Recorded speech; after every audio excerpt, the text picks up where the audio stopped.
Welcome to the Impatient Entrepreneur Podcast, a show where we hear from entrepreneurs and business owners who are chomping at the bit to make their mark on the world. I'm your host, Lauren Quidar-Cockrell. Now, let's hurry up and get to the good stuff. Hi, friends. Welcome back to the show. I am so excited. I am an absolute travel bug, and today we have Lindsey Epperly to talk to us about owning a travel business in a unique time in the industry, an unprecedented time in the industry, no less. But we're going to get all into that today. Lindsey, welcome to the show. Thanks, Lauren. I'm excited to be here. I know it's going to be a really good conversation just based off of getting to know you so far. Likewise. Okay, so what is your business? Tell us a little bit about it and how did you get into it? Yeah, so I am the CEO and owner of Jetset World Travel. It is a modern travel agency that customizes 4- and 5-star vacations around the world. And I got into it. Gosh, we will be the agency I founded, which is now known as Jetset, will be 10 years old this year. Congratulations. And thank you. Thanks. So we're reaching a milestone. We're beyond a statistic. And I actually started as a luxury travel advisor myself at the age of 19. I walked into an agency for a brochure and I accidentally walked out with a job, and the rest is history. I just started seeing opportunity and ideas, and I think I can do this. I had a very entrepreneurial spirit. I grew up in an entrepreneurial household. So I just always knew it was part of my DNA. And I pursued that in a way that has just been one step after another in this whole world of luxury travel, that it really is seeing a resurgence because of kind of a younger generation, more innovators coming into it. So it's been a really cool time to be in the industry. I'm going to ask some follow-up questions before we get into the official questions, but what does it mean to be a modern travel agency? Yeah, so the more traditional image that people have is that of a travel agent. And a lot of times people are imagining walking into a brick and mortar store where they're transacting, they're telling exactly what they want. The agent on the other side of the desk is like typing on a typewriter and printing out an airline ticket, right? Like the days of old. Yes. And a modern approach to this is even the rebrand between travel agent and travel advisor. So what we are now is much more of a service-based company and a consultancy type of situation versus a transactional situation. So when I say modern, I mean both in the way that we do business when it comes to advising versus just agenting. And also because we're a virtual company, and we were a virtual company prior to the pandemic, prior to it becoming the norm. I wish I would have invested stock in Zoom at the time. Same. We were on it before anyone knew what that was. Yep. But that's actually played out to our advantage because the world modernized, obviously, through the pandemic in a way that helped everyone understand that you can do business very easily over phone and email, and actually more efficiently this way, especially when it comes to travel planning. Absolutely. Thank goodness for that. Okay, so first official question. Lindsey, are you an impatient entrepreneur? I think so. I mean, the title of the show resonates with me. I'm just an impatient person to begin with. So the fact that it pairs with entrepreneurship very well, I would agree with it. Love it. Okay, so the business that you started 10 years ago looks different than it does today. Is that correct? Yeah, you picked up on that. So I started a company called Epperly Travel, my maiden name, and this was my little travel agency that could. And actually, we started seeing a lot of great potential in it. It had fantastic momentum year over year. And my husband, who was actually my fiance at the time, actually even said, "Hey, I'd love to come help you scale this thing. Like you are very much a visionary individual, but I could see some opportunity in the operations side. Like, come let me take over that side of things." Nice.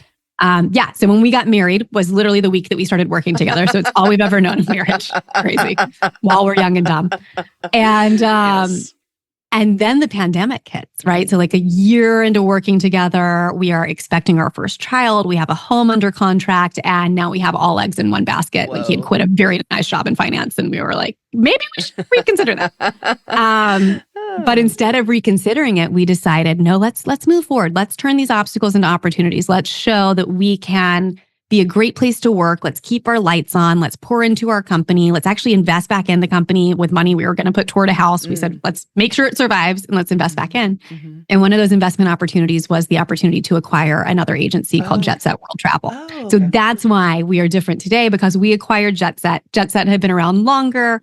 It was a platform that we could use to really connect with our end client as well as our travel advisors. In a way that we decided to rebrand from Epperly to Jetset. Cool. What did it become Did the vision come true? Did things happen in a way that was unexpected? Like, how did that unfold for y'all? Yeah. I think the vision came true beyond our wildest imagination, to be honest, Lauren. I think we knew that we had something good on our hands, and we knew that if we did right by our team and by our clients, that we would be in business on the other side. We didn't realize just how much we would experience organic growth, as well as the added momentum of that acquisition, because that sent a very strong message to the industry, which most acquisitions at this point were happening by mega consolidators, right? So like the mega companies were buying up all the mom and pops. But this was two female-founded boutique brands coming together in a way that said, entrepreneurship is still alive and well. It's being celebrated. Here's how we're going to honor it. And I think all of that just really led to, honestly, we quadrupled because of the all of those moves all at once throughout the pandemic.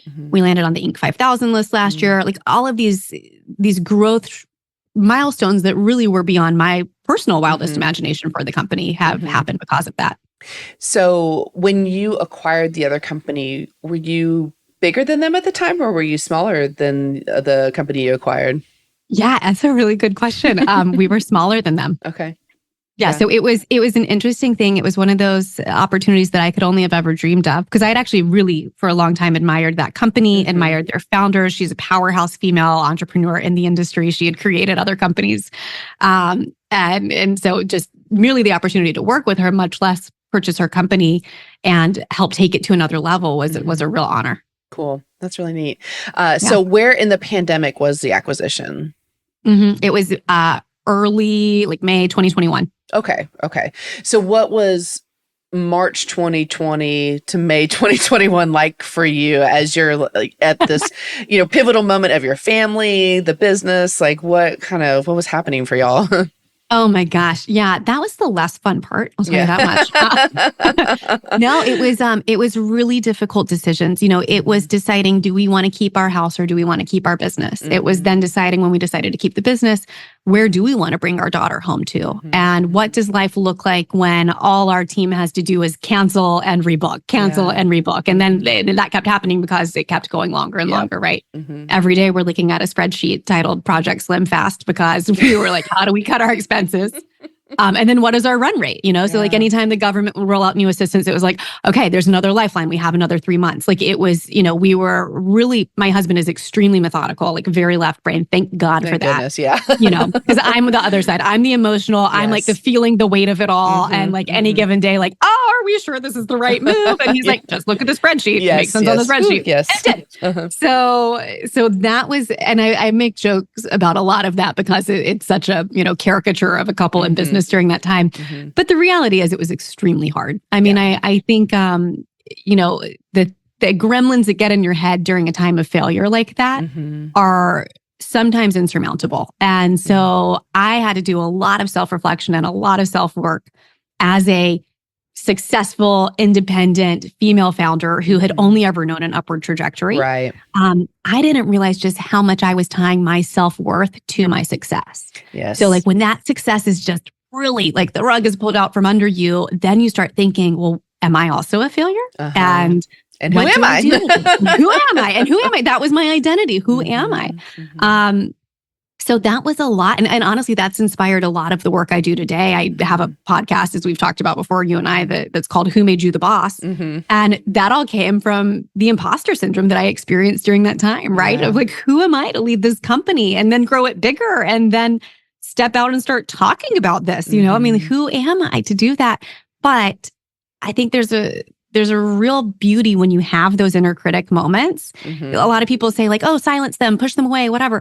But I actually think they're showing up to let you know, like, you're doing something right. You're putting yourself outside of your comfort zone. You're putting yourself in a moment of vulnerability to do something you haven't done before. And that's a good sign. So I really try to look at those things that our culture perceives as negative and how can we actually turn them into a positive. Right. Yeah, I think, I think it's Glow Autonmo. I haven't seen her online recently, but she's an influencer kind of in the travel space, actually. Yeah. And she addressed this a little bit where, when you have this new experience and you have that moment of, who am I or what am I doing or should I even be here, to ride that wave and that roller coaster. Yes. And it will back off and then you level up and then it's going to come again at the next time. And then, but it gets quieter and easier over time, usually. I'll have to, is she the one that does the graphics, like Graphics with Glow? Yes. Yes. I know exactly who you're talking about. Yeah. She's phenomenal. I'll have to actually go back and see if I can find the post you're talking about. It's been a minute. Yeah. It was kind of the pandemic time, but yes. Yeah, that's exactly who I'm talking about. So your podcast is new, correct? Yeah. Yes. Yeah. We launched in January of this year. Congratulations. Welcome to the club. Thanks.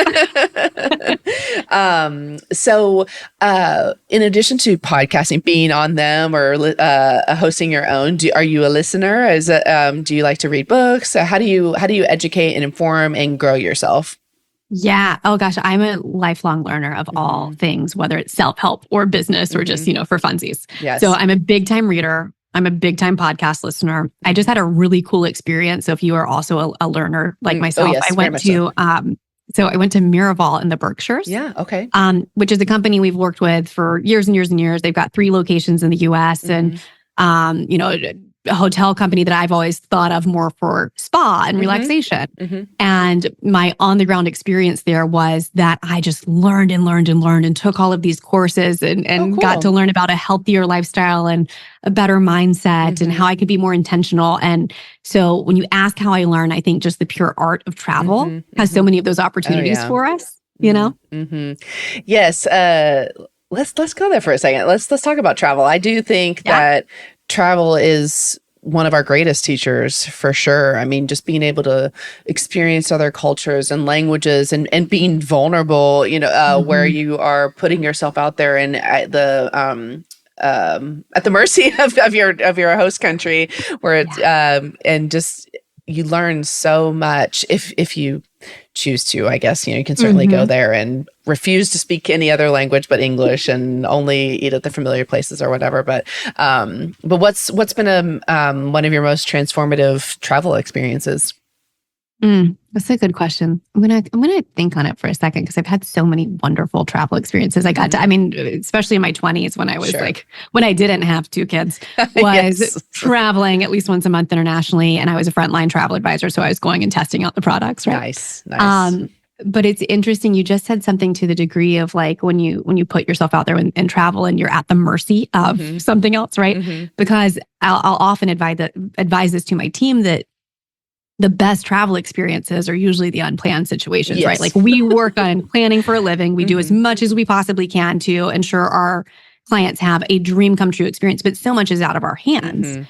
And ultimately, if someone's mind is made up that it's either everything on the itinerary or it's not perfect, well, they might be subject to a difficult time because there's, there are delays and there are strikes and there are hurricanes. But the more flexible someone's mindset can be when it comes to traveling, the more they can kind of let go of control and say, all right, I want it to be this way, but I'm willing to work within the parameters of it changing, then they can usually embrace that, whatever is going to happen on travel. Yes. But when it comes to my personal experiences, I will tell you, one of my all-time favorite places that I've ever been is South Africa. And I've been there twice now. And I remember the second time walking into their property is called Singita Properties. And these are just really cool boutique hotels. We've been fortunate to get to know their founder really well, and his son, their CEO, now runs it. And but before that, even just staying at these properties because we work with them, they make a huge impact on the community around them. They make a huge impact on the travelers that are actually going because of the way they just kind of tap into your heart center and then just kind of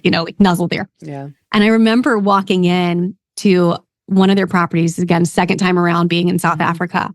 And there was a note card that was a Nelson Mandela quote that said something to the degree of, isn't it amazing to return to a place that is unchanged and find the ways in which you yourself have changed? Beautiful. And I go back to that a lot because I think about that in travel too. I'm so often exploring something totally new, but then you have these opportunities to go back to a place where maybe you do have a favorite restaurant and you do have all of your habits that you go to. But how have you changed in between the time from when you went there to where they're going now? And what could you do to open your mind to even change more? I don't know. I love that. That's beautiful. When I was 29, I cashed out half of my life savings and took a month off of work and went to Italy by myself for a month. And that was a very I learned a lot.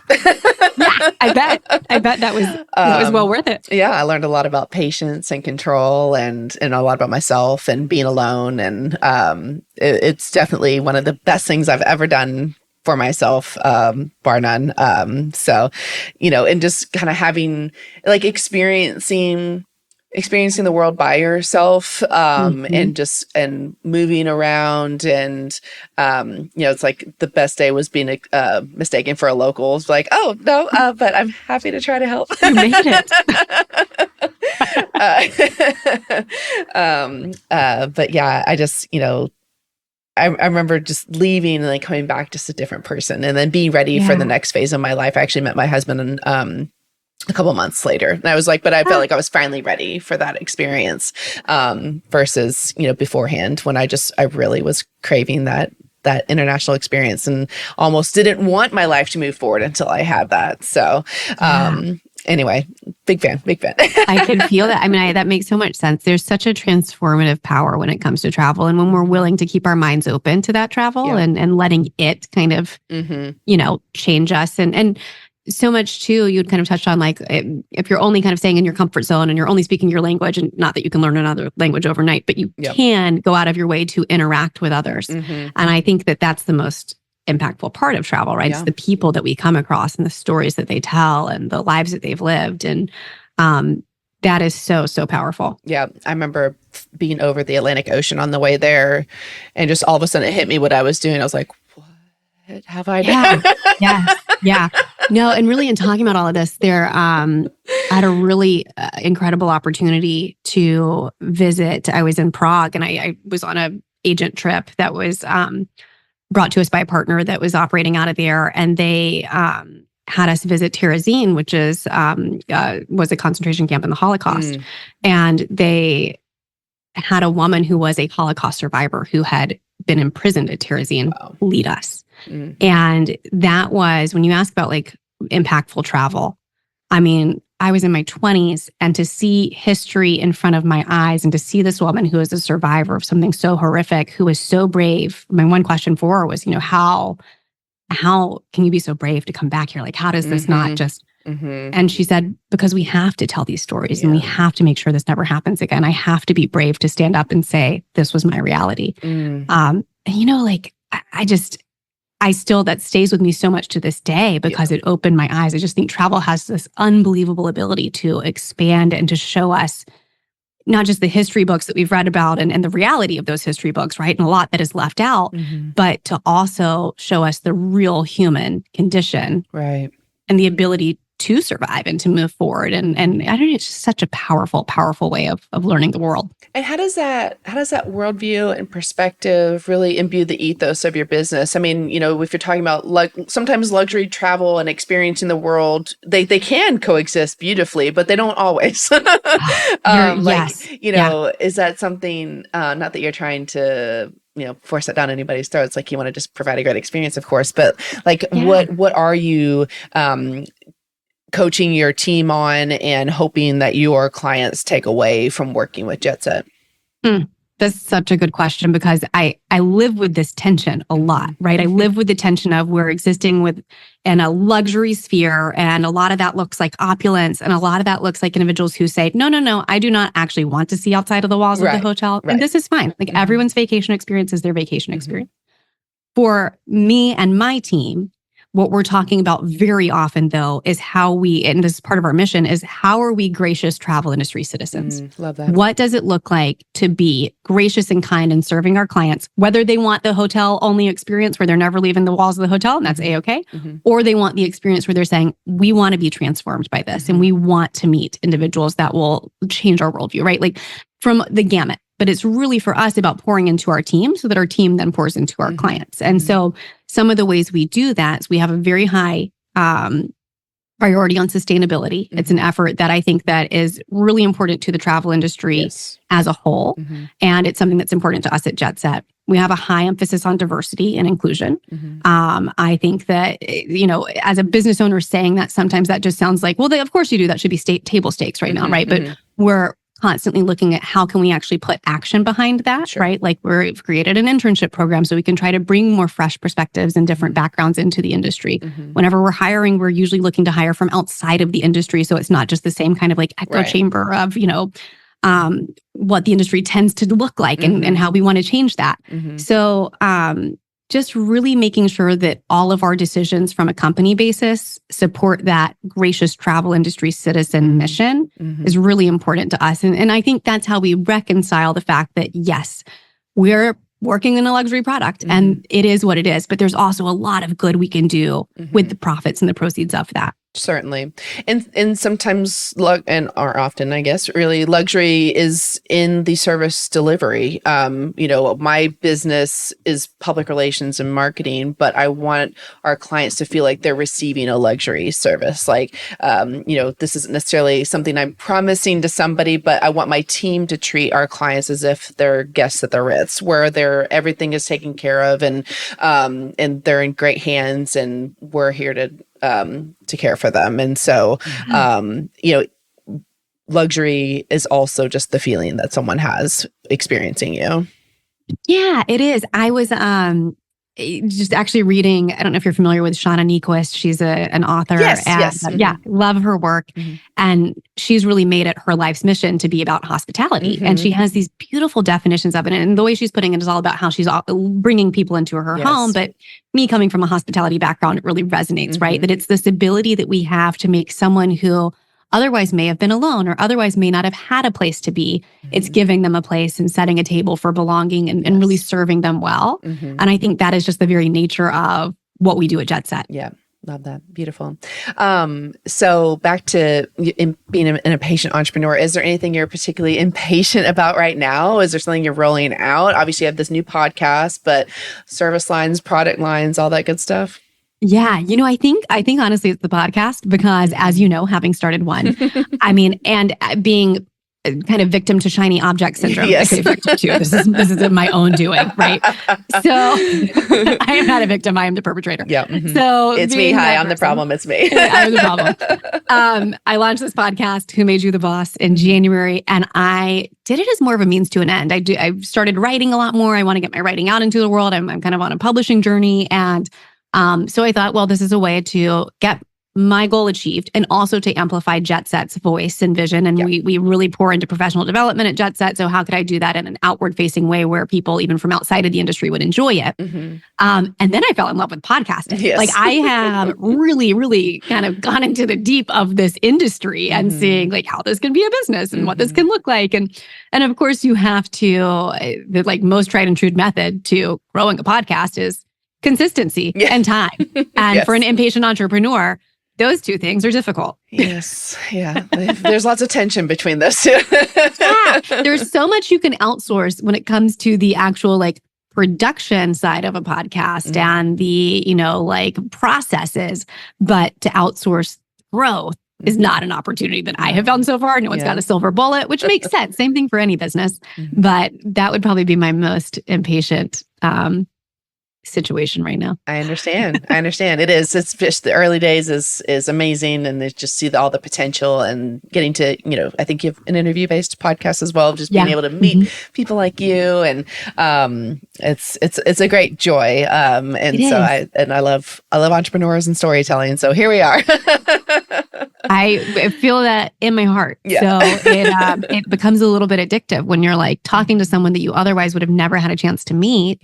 And especially over the subject of something like entrepreneurship. And also it's having conversations that when you're a solo entrepreneur for so long, you don't get to have those conversations. And oftentimes you're going, am I crazy to feel this way? Am I crazy to actually, now the business is successful, but I'm burning out. Am I crazy? And I am so happy to be able to actually have those conversations with individuals because you're not. Like as an entrepreneur, that's a very normal part of the journey, but it's just not as frequently talked about. And it's Right. certainly not talked about in friend groups not friend groups, but masterminds where everyone's kind of there to show their success, right? Like there's a level of like, I need to show that I'm worth my salt. And so I really can't show my hand in this mastermind. And so it becomes isolating. Right. And, I think being able to be vulnerable about your journey really helps people have the courage to continue on or to face challenges and, to stay true to that abundance mindset so that they can overcome different things and then also embrace what comes your way. And so I love, being a small voice into the void as we all just chug along.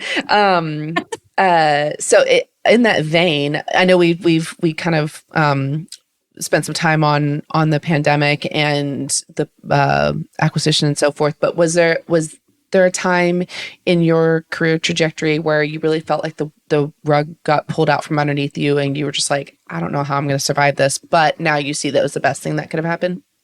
Yeah. I mean, the pandemic is the biggest, most obvious part of that. Actually, and I kind of lumped this in with that particular time and season of life because it was only 18 months post actual March 2020 that this happened. But I had a very significant medical journey occur in 2021. Actually, very shortly after we acquired Jetset, was sitting at the kitchen table talking to my husband, who I've mentioned as my business partner, talking about business. It's midday, and I fall over into a seizure. And so that was, just to me, I'm healthy otherwise. I have now an 18-month-old daughter. Like it's life now I can't drive. Like there are all these things just being thrown at me. Now I can't drive and I'm getting a diagnosis of epilepsy and I'm getting on medicine and I like all these things all at once. Wow. And I have this gut feeling of something is not right with that diagnosis. Something didn't say, and I have no medical background. I have no reason to have this other than intuition. So I do not recommend this to anyone. This is but I did at least have the intuition of I need to get a second opinion. And so we had this whole journey. And I say that this was something that like, I actually refer to this as a monster that saved me, right? This is how I talk about these types of situations where you think this monster is just going to eat you alive and totally destroy you, but it kind of delivers you to who you're supposed to be. Yes. And so to your question of like, why did this actually better me?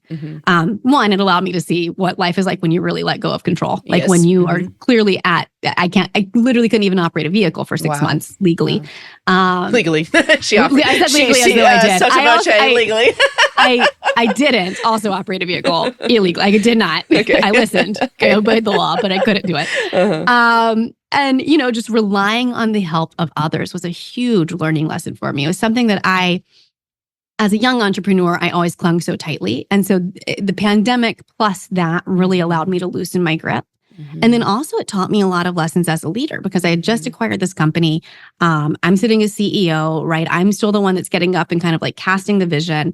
And so we're talking about this happening in October of 2021. And I've got to stand up the next day, virtually stand up, and still cast a vision for the company. And so you've got two choices, do you just pretend like nothing is happening behind the scenes and just here we're going forward? Or do you say, hey guys, this is going on. This is going on in my personal life. I need you to know, I don't know what comes next. I don't know, but here's where we're at.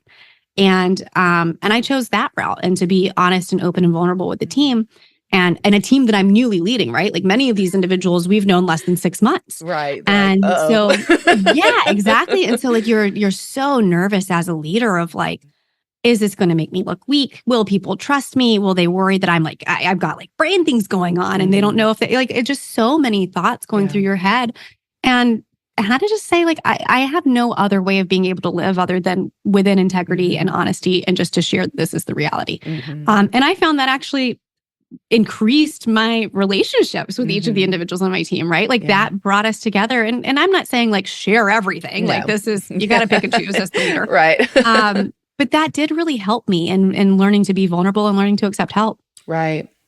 Well, that's, I hope you're feeling better now. Thanks. Yeah. Oh, it was a wild, the rest of the story is kind of a miracle. They had found scarring on my brain. That's why they diagnosed me like immediately. And they said, this has probably been here since birth, you know, blah, blah, blah. I was on a medication that the second doctor found and realized, oh, this has actually been caused by the medication. And they did another scan and there was no scarring. Oh. So it was one of those wild instances of like, well, what about the scarring? And then they have more advanced MRIs. This was at Mayo Clinic.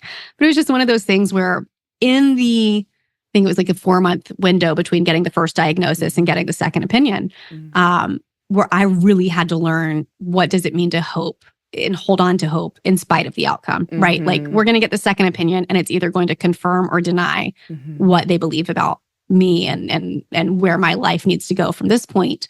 And so I learned during that time, like just what it means to fully surrender and fully relinquish control. And I'm a faith-based individual. So like for me, that came from a very spiritual place. But I think even without that, it's this idea of we think we are in control. There is such an illusion there. And this taught me like, you don't control anything. Yeah. So it is hilarious that you think you're in control. But then that should be like extremely depressing, in terms of like, oh, well, then what am I supposed to do with that?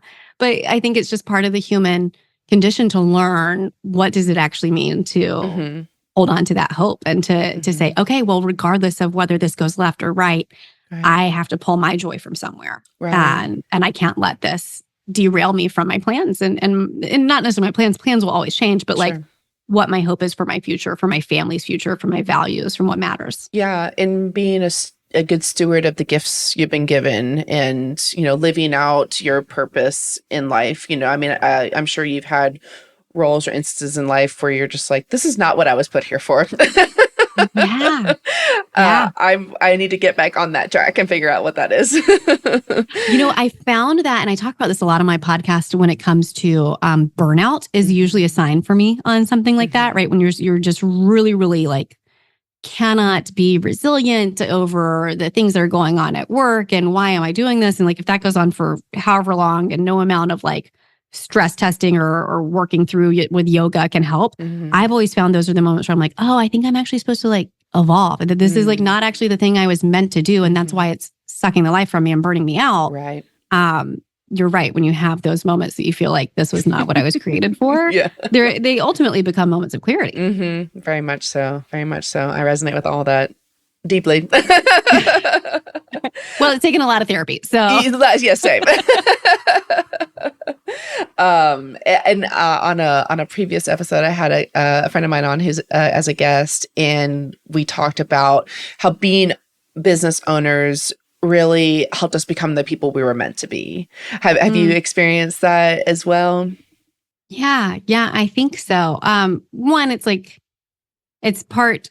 This is the person who I already was, right? Like there's a level of, I've never actually had a boss. Like that's why I named my podcast, Who Made You the Boss? I thought it was so funny because like, I don't know, I made myself the boss. I've never known what it was. Self-anointed, ding. Yes, ding, ding, ding. I say that I had like a pseudo boss situation, but like never a true like W-2, I'm an employee. So I just, entrepreneurship is part of my like actual, just who I'm supposed to be. But yes, 100% the running of this business has been the greatest teacher, right? Like I actually am super grateful that I did it for however many years before becoming a parent, because now the new gauntlet is parenting.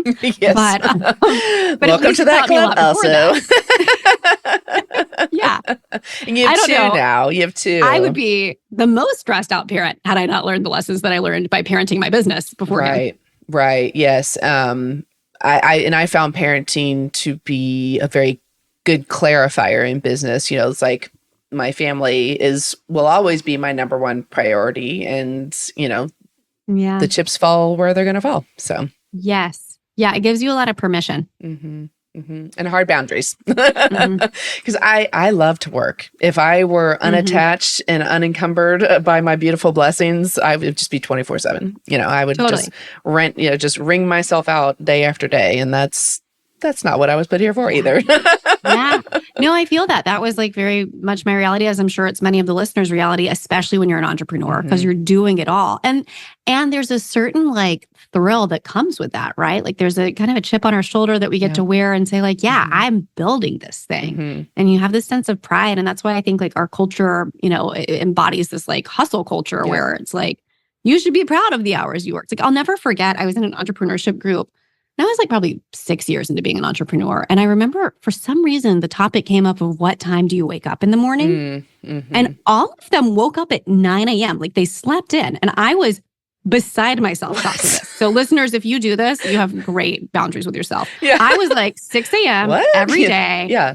I've got to get it done. I'm going to work until 6 p.m. Like it was just such a interesting, like I always just thought like, I've got to overwork to prove the busyness and to prove the worth. Yes. And that was all tying the self-worth to the success too. Yes. I realized when my children were very young, I was struggling with my identity a lot. And I really found a lot of my identity in my work and in my business ownership. I won't know if I've done a good job with them for a few more decades. Whereas during the day at work, I know if I've done a good job or not. Yeah.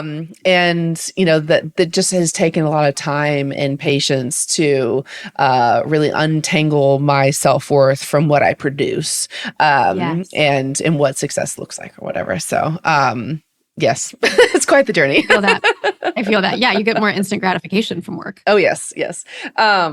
So when you were young, so Miss Entrepreneur, sounds like probably for a lifetime, was there a part of you growing up where people made you feel like a piece of you or a personality trait was a deficiency but now as you're older, you realize that is actually your superpower, like, oh, Lindsey, you're so impatient or you're so competitive or you're so emotional or whatever it is. Yeah. But now as a leader, you're like, actually, that's my secret sauce.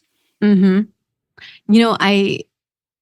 think of when I was kind of a younger entrepreneur and I'm an emotionally driven person. Like I am just as like right brain and, woo woo and just love like being pulled by the moon, right? Like I am just emotional. I love poetry. And I would have these emotional reactions in business over, the client said this or this is happening. And I just feel it like to the very core of my body. Yes. And I had yes, you feel that. So I had mostly male mentors, men that I adore and respect and love. And when these situations would come up, they would always be like, well, you just got to get thicker skin. Like this was the advice. It was like, just get thicker skin. And so for years, I was like, okay, well, I guess you get thicker skin by like callousing, right? Like scars. That means like scars. So I'm just going to put myself back in like the line of fire. Yes, like that's the only way. And so I just like kept inserting myself into these situations that were just like destroying me and like wearing me thinner. And, looked up one day and was like, I actually think my skin is getting thinner and I am in pain from this, And so turns out those moments that I felt that were very much my intuition. Like I think it was my own body's reaction to, hey, actually something's off with this interaction, right? Like you don't need to let someone talk to you like that, or you maybe aren't the right person to be handling client situations anymore. And that means you can evolve to a different leadership position. So kind of like what we were talking about with burnout, I equate it to those times. But what I thought was thin skin was very much my intuition, was very much like, and that is a superpower because that's how I have made decisions. Then again, it's good to have that kept in check, as I mentioned during the pandemic, because like otherwise I would have just burned the whole thing down on a day that I felt off. So it's good to have your very left brain husband or business partner. Some yin to that yang is helpful. Yes. We got to have someone on the team or in the circle of trust or on the board of directors to be like, hold on, let me hold that in check for you. Exactly. Yes. So it's good to know that about yourself. Yes, absolutely. I know what it is to be an intuitive empath and to really, in my 40s now, look back at my life and wonder like, whose emotions was I feeling all those years? Like, I don't know if they were mine the whole time, and just be like, interesting. Right. Interesting in retrospect. I wish I would have known that at the time. Exactly. Like, okay, well, all I can do is move forward. But, but yes, I think, as more and more women are in leadership and leading companies of your caliber and changing the economy and, I think it's a good thing to have that diversity of leadership experience and to be able to be vulnerable and to show that there's a different way than we just have to have tough skin and it's just business. Don't take it personally. And I say F that to all of that. But there's a lid for every pot, and we get to, I think for whoever's listening, if they haven't heard this before, to have the permission that you get to choose how to do your business in a way that works for you. You don't have to follow some guru's methodology. You can cobble it all together and figure out what is authentic and works for you as a leader. And that's one of the biggest lessons I've taken away from the past few years is like, I get to chart this course. Yes. I totally agree. And I think that's the beauty of entrepreneurship is you have that freedom. Mm-hmm. Yeah, absolutely. So as we wrap up here, what is a piece of advice you can give our listeners right now that they can do today to make their lives or businesses stronger and better? Something they can do today. Or start today. Right. Yeah. I give you this advice only because it was the best advice I ever received, but it's very hard to implement in the moment. It's just one of those things that will like roll around in the back of your head until you start realizing like, oh, that's what that meant. Or something forces your hand like it did mine. But the best advice I ever received personally was from my all-time business mentor. Her name is Shannon. She's amazing. And this was October of 2019. And she saw that I was like trying to make steps to scale the business and trying to accept some help. But like I was still very much head of Control Freaks Anonymous. And so she told me, Lindsey, listen, like the tighter you cling, the slower you're going to grow. Yes. And so at the time I was like, great. I'll like loosen up a little bit, and I like loosened up incrementally. But everything I just walked you through when it came to the pandemic pulling the rug out from under us, that medical journey pulling the rug out from under me, like all of the things that allowed me to see like control is such an illusion. And if we are constantly the bottleneck, then you're not going to, like we have had the most exponential growth in these years that I've forced my cold dead hands off of the business. So maybe that is the immediate tangible advice is if there's an area where you just know you are the bottleneck, you are the linchpin, just start there. Like start identifying the places where your business is reaching a hitch because everyone has to run their approval through you if you're a micromanager type like myself. Or it's an area where you're starting to feel like, if I insert myself into that client situation one more time, I just might lose it. Yes. Like maybe appoint someone for that. Like accept the help or hire accordingly. Like that was for me learning how to not just delegate, but to really accept help because there are others that want to be doing those actions. So learning to scale in that way was really important to me. Such good advice. Please take heed, friends. So much easier said than done. And I hope that you can learn it naturally and on its own versus the hard way, which is how I had to learn it. Well, some of us have to hear it and experience it a few times. Myself included. Totally. And it's honestly like a repeated chorus too for me. Like I know that this is the lesson of my life, and now I see it manifesting in parenting, and then how I run my. So like it will always be a learning lesson, just in different clothes. And it's something that we continue to work toward. Yes. Yeah. Well, thank you. All right. So I will put it in the show notes. But where can people find you and get your podcast and all that good stuff? Yes. Yeah. The best way to connect with me and find me is lindseyepperly.com. That's Epperly. Also, I should spell the first name, but Lindsey, Epperly. I realize there's so many different ways to spell Lindsey. But on there, you can find, ways to connect with me via LinkedIn and Instagram. You can find links to Who Made You the Boss, to the podcast. I've got a free workbook that is all about turning imposter syndrome into inspiration. So like lots of fun goodies. That is the best way to figure out everything going on in Lindsey Epperly world. Love it. All right. Well, we'll put that in the show notes. And thank you so much for being here. Awesome. Thanks, Lauren.